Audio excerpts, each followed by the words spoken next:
Vladimir Putin's anti-Semitic position has not been hidden for a long time. After the start of Russia's full-scale war against Ukraine, the dictator stated that the West allegedly put an ethnic Jew at the head of Ukraine in order to cover up, quote, the anti-human essence of the Ukrainian state, end of quote. Russian propagandists and officials are close behind. They regularly mention Jews when talking about Ukraine.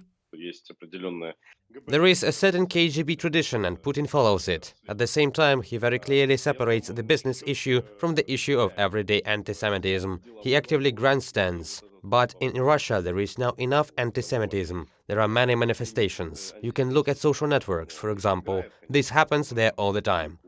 The sympathy on behalf of the Russian Federation for those who destroy the Jewish population in Israel is obvious. After the Hamas attack, representatives of the group gave an interview on one of the Russian propaganda channels. A Hamas representative admitted that Moscow helps and sympathizes with terrorists. Half an hour after the start of the invasion of Israel and the killing of civilians, the militants reported this to Russian representatives. What do you think was Russia's reaction? Russia, according to these Hamas activists, reacted with great sympathy, considering that the interview was given on the Russia Today channel. This is a Kremlin news service. Accordingly, our conclusion is very simple. As always, Russia behaved like a real criminal. It is not for nothing that I call this the axis of evil. Russia, Iran, North Korea, the terrorist organization Hamas, Islamic Jihad and Hezbollah. After the beginning of Russia's full-scale war against Ukraine, more than 20,000 Jews left the Federation. Then the country's Ministry of Justice filed a lawsuit to liquidate the Jewish Agency for Israel, which facilitated the repatriation of Jews from all over the world to Israel. The former chief rabbi of Moscow, Pinchas Goldschmidt, stated that the reason for his departure from Russia was pressure from the authorities who demanded that he support the invasion of Ukraine. Since then, the Kremlin policy has only intensified.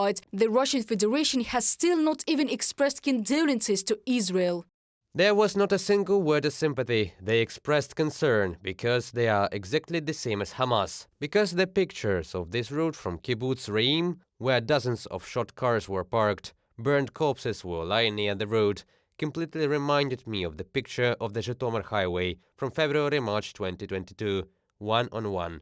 Sergei Auslander, Israeli journalist on Radio NV.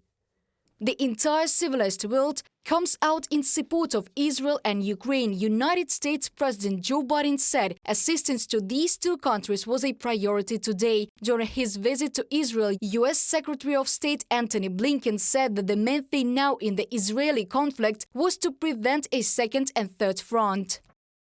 We stand with Israel in its determination to defend its people, defend its country. And in that determination, we are, of course, as you know, providing assistance as requested by Israel for its efforts. That will continue.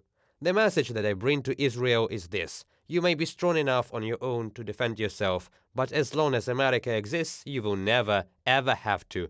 We will always be there by your side. Antony Blinken, United States Secretary of State.